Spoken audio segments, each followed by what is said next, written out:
जय गजानन, जय श्रीमन्नारायण, जय आदिशक्ति माता। ओम नमः शिवाय। ओम सं शनिश्चराय नमः। प्रिय भक्तों, क्या आप भी बार बार जीवन में अपमान, बीमारी, गरीबी या संघर्ष से जूझ रहे हैं? क्या लाख कोशिश के बाद भी सफलता दूर ही रहती है? तो ये कथा सिर्फ कहानी नहीं, ये है न्याय के देवता शनिदेव की एक सच्ची लीला, जो रंग को राजा और अपमानित को पूज्य बना देती है। प्रिय भक्तों, श्री शनिदेव जो कर्मों के अनुसार न्याय करते हैं, जिनकी साढ़े साती का नाम सुनते ही बड़े बड़े कांप जाते हैं, लेकिन जिनका व्रत कर लेने से जीवन की दिशा ही बदल जाती है। प्रिय भक्तों, आज हम आपको सुनाने जा रहे हैं एक ऐसी चमत्कारिक और सत्य कथा, जिसमें एक निर्धन युवक को समाज ने ठुकरा दिया, लेकिन शनिदेव ने उसे सम्मान, ईश्वर और धर्म का प्रतीक बना दिया। ओम नीलाजन समाभासम रविपुत्र यमाग्रजम छाया मार्तंड संभुतम तम नमामि शनैश्वरम। प्रिय भक्तों, तो आइए शनिवार के इस पावन दिन पर हम भी शनिदेव की अद्भुत कथा को सुने, समझे और उनके व्रत का महत्व जाने। जय शनिदेव। प्रिय भक्तजनों, हिंदू धर्म में शनिदेव को कर्मों का दाता और न्याय का रक्षक माना गया है। उनका दिन शनिवार है, जो भक्ति, धर्म, तपस्या और संतुलित जीवन के लिए विशेष माना जाता है। कहा जाता है कि अगर शनिदेव रुष्ट हो जाएं, तो राजाओं का सिंहासन छिन सकता है, लेकिन यदि वह प्रसन्न हो तो एक साधारण व्यक्ति भी महाराज बन सकता है। यह कथा एक ऐसे गरीब मगर धर्मनिष्ठ युवक की है, जिसने धैर्य और भक्ति से शनिदेव को प्रसन्न किया, और शनिदेव ने उसकी किस्मत ही नहीं, पूरा जीवन बदल दिया। कथा का प्रारंभ सुदूर गांव सूर्यपुर में एक निर्धन परिवार में जन्मा दीपक नामक युवक था। बचपन से ही माता पिता नहीं रहे। गांव में उसके नाम पर लोग दया करते, पर सम्मान नहीं देते। वह ईमानदार, मेहनती और शांत स्वभाव का था। गांव के एक मंदिर में दीप जलाना, साफ सफाई करना और भोजन की सेवा करना ही उसका जीवन था। दीपक ने कभी किसी से शिकायत नहीं की। उसका एक ही मंत्र था, जो होगा भगवान की मर्जी से होगा, मैं सिर्फ अपना कर्म करूंगा। एक दिन गांव में एक चोरी हो गई। राजा का आभूषण मंदिर से गायब हो गया। गांव वालों ने बिना प्रमाण के दीपक को ही चोर बता दिया, क्योंकि वही मंदिर में रहता था। दीपक ने बहुत समझाया, पर किसी ने विश्वास नहीं किया। उसे पीटा गया, गांव से निकाल दिया गया। उसके पास अब कुछ नहीं बचा, ना आश्रय, ना भोजन, ना समाज। भूखा प्यासा दीपक जंगल में जा पहुंचा। वहां एक सन्यासी साधना कर रहे थे।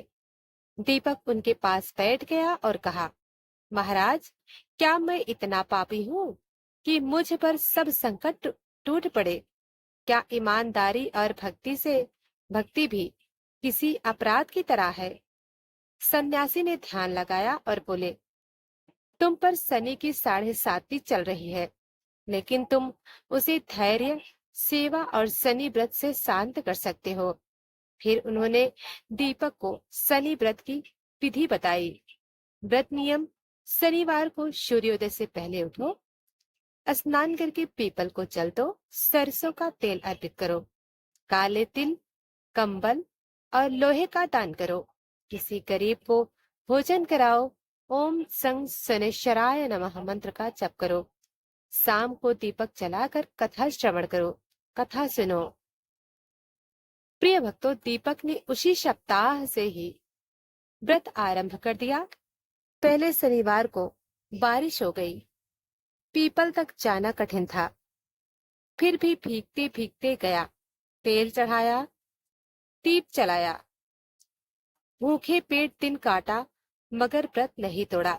रात को सपने में एक आवाज आई, दीपक, तुमने पहला व्रत सच्चे मन से किया, अब मैं तुम्हारी परीक्षा लूंगा। अगले शनिवार उसे एक मंदिर में आश्रय मिला, लेकिन वहीं एक साधु की थाली गायब हो गई और फिर से आरोप उसी पर लगा। इस बार उसे मारा मारा नहीं गया, पर मंदिर से निकाल दिया गया। वह बोला, हे शनिदेव, ये भी आपकी इच्छा है, और अगले शनिवार फिर से पूजा की। उस शनिवार उसने एक बूढ़ी अंधी महिला को पीपल तक पहुंचाया। बूढ़ी महिला रोने लगी और बोली, बेटा, वर्षों बाद किसी ने मेरी मदद की है, तुझे शनिदेव बहुत बड़ा फल देंगे। रात को शनिदेव स्वप्न में प्रकट हुए। दीपक, परीक्षा अब समाप्त हुई, अगले शनिवार से जीवन का नया अध्याय आरंभ होगा। पांचवा शनिवार, सौभाग्य की वर्षा। दीपक एक नगर पहुंचा जहां राजा को एक ईमानदार और साहसी व्यक्ति की आवश्यकता थी, जो नगर की सीमा पर चोरों से रक्षा करे। दीपक को यह काम दिया गया। वह निष्ठा से सेवा करने लगा। कुछ ही समय में उसका सम्मान बढ़ा। नगरवासियों ने उसे धैर्यवान दीपक कहकर सम्मानित किया।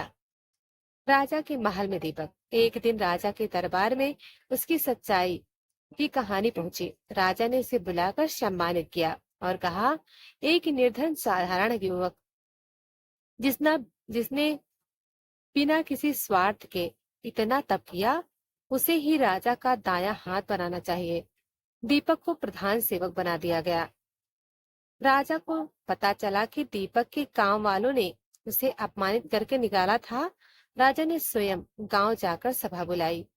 गांव वालों ने चरणों में गिरकर क्षमा मांगी। दीपक ने मुस्कुराकर कहा, मैं किसी से नाराज नहीं, यह सब शनिदेव की योजना थी, जिससे मुझे सत्य का मार्ग दिखे। प्रिय भक्तों, दीपक ने अपने वेतन का एक बड़ा हिस्सा लेकर एक भव्य शनि मंदिर का निर्माण कराया। हर शनिवार वहां भजन, दीपदान, तिलदान और भोजन सेवा होती है। प्रिय भक्तों, शनिदेव बोले, हे दीपक, तूने दुख में भी मुझे स्मरण किया, अपमान में मौन रखा और क्रोध के बदले सेवा की। तू अब सिर्फ अपने लिए नहीं, उस युग का उदाहरण बनेगा। शनिदेव से डरने की नहीं, उन्हें समझने की जरूरत है। जो कर्मठ, श्रद्धावान और न्यायप्रिय हो, शनि उसका जीवन स्वयं संवारते हैं। प्रिय भक्तजनों, अब आइए शनिदेव की एक और चमत्कारिक अद्भुत कथा, जो बताती है कि शनिदेव दंड ही नहीं, करुणा और न्याय भी देते हैं। पुरानी बात है, राजा विक्रमादित्य अपनी न्यायप्रियता और धर्म परायण के लिए प्रसिद्ध थे। उनके राज्य में सभी ग्रहों की एक सभा हुई, जिसमें यह तब तय किया गया कि किस ग्रह का प्रभाव मनुष्य पर सबसे भारी होता है। हर ग्रह ने अपना पक्ष रखा, पर शनिदेव की बारी आई तो सभी चुप हो गए। शनिदेव बोले, मेरा प्रभाव सबसे कठिन और सबसे क्रूर होता है। जब मैं किसी पर 7.5 या ढया में आता हूँ, तो राजा को रंक बना देता हूँ, लेकिन जो मेरा सम्मान करता है, उसे मैं संकट में भी संभालता हूँ। राजा विक्रम ने कहा, हे शनिदेव, आप दंड के लिए ही प्रसिद्ध हैं, कृपा तो कोई और करता है। शनिदेव मुस्कुराए और बोले, राजन, अब मैं स्वयं तुम्हें जीवन में आऊंगा, देखना तुम मुझे कैसे समझते हो। राजा का पतन, 7.5 की शुरुआत। कुछ ही दिनों में राज्य में अकाल पड़ गया। राज्य कोष खाली होने लगा। मंत्रियों ने विश्वासघात किया और राजा को विरोधियों ने बंदी बना लिया। उन्हें राजधानी से निर्वासित कर दिया गया। वह भूखे प्यासे एक जंगल में भटकने लगे। एक बुनकर की सहायता। एक गांव में एक गरीब बुनकर ने राजा को पहचान न पाते हुए सहानुभूति दिखाई। उसे आश्रय दिया, भोजन कराया और काम भी दिया। राजा दिन भर कपड़े रंगते, धागा काटते किंतु एक दिन रंग में गलती हो गई और बुनकर का सारा कच्चा माल नष्ट हो गया। बुनकर क्रोधित हुआ और राजा को पीटकर बाहर निकाल दिया। सब कुछ खो चुका था राजा। अब वह राजा न था, वह केवल एक अकेला भूखा थका हुआ अपमानित मनुष्य था। वह एक पीपल के पेड़ के नीचे बैठकर रोने लगा और कहा, हे शनिदेव, यह कैसा न्याय है। मैंने तो कभी किसी का बुरा नहीं किया। शनिदेव का प्रकट होना। तभी एक तेज प्रकाश फैला और उसमें शनिदेव प्रकट हुए। उनका स्वर गंभीर था। राजा विक्रम, यह केवल तुम्हारी परीक्षा थी। तुमने अपमान में भी धैर्य नहीं खोया और भूखे में भी किसी का अनिष्ट नहीं किया। अब देखो मेरी कृपा क्या करती है। उसी गांव का दीवान स्वप्न में राजा को पहचानता है। उसे सम्मान सहित राजधानी बुलाया जाता है। विद्रोही मारे जाते हैं और शनि मंदिर का निर्माण होता है। राजा विक्रम अब शनि देव के परम भक्त बन जाते हैं। प्रिय भक्तों, राजा का संकल्प। राजा हर शनिवार को पीपल के वृक्ष को जल अर्पित करते, तेल चढ़ाते और गरीबों में काले वस्त्र, तिल और अन्न दान करते। प्रिय भक्तों, शनिदेव दंड देते हैं पर बिना कारण के नहीं। शनि केवल कर्म के अनुसार फल देते हैं। धैर्य, श्रद्धा और सेवा, यही शनि की कृपा पाने की कुंजी है। घबराएं नहीं, संभलें और पूजा करें। शनि का न्याय अटल है पर वह निर्दयी नहीं। शनि परम करुणामयी है। अगर मन सच्चा हो तो प्रिय भक्तजनों, शनिवार को एक दीपक जलाएं, किसी गरीब की सेवा करें। शनिदेव अंधकार को प्रकाश में बदल देंगे। जो शनिदेव का आदर करता है उसे जीवन के किसी मोड़ पर निराशा नहीं मिलती। प्रिय भक्तजनों, शनिवार का दिन शनिदेव को समर्पित होता है। शनि को न्याय का देवता कहा गया है। कर्म के अनुसार फल देने वाले, अत्यंत नीतिपरायण और तेजस्वी देवता है। उनका व्रत और पूजा करने से दुर्भाग्य टलते हैं, रोग, कर्ज और दरिद्रता समाप्त होती है और जीवन में स्थिरता, न्याय और शांति का संचार होता है। एक कथा आती है सच्चे कर्म का फल और लकड़हारे की कथा। बहुत समय पहले की बात है। एक गांव में एक गरीब लकड़हारा धर्मू अपनी पत्नी और बच्चों के साथ रहता था। वह दिन भर जंगल से लकड़ियां काटकर बाजार में बेचता और जो थोड़ा बहुत मिलता उसी से परिवार पालता। परंतु कुछ महीनों से उसका भाग्य बेहद खराब चल रहा था। जंगल में लकड़ियां नहीं मिलती, बाजार में कोई ग्राहक नहीं आता, घर में रोज कलह, बीमारी और दुख। धर्मू ने एक दिन जंगल में बैठकर रोते हुए कहा, हे भगवान, मैंने किसी का बुरा नहीं किया, फिर मेरे साथ ऐसा क्यों हो रहा है। एक रहस्यमय वृद्ध की भेंट। तभी एक वृद्ध सन्यासी प्रकट हुए और बोले, धर्मू, तू बड़ा भाग्यशाली है, क्योंकि तुझ पर शनिदेव की दृष्टि है और वो देखना चाहते हैं कि तू कितना धैर्य रखता है। तू शनिवार का व्रत आरंभ कर, फिर देख शनि तुझे क्या वरदान देते हैं। धर्मू ने हाथ जोड़कर प्रणाम किया और पूछा, क्या करूं गुरुदेव। वृद्ध बोले, हर शनिवार को उपवास करो, काले तिल, कंबल और लोहा दान करो, पीपल की पूजा करो और किसी को अपमान मत करना, सबके साथ न्याय करना। धर्मू ने उसी सप्ताह से व्रत आरंभ किया।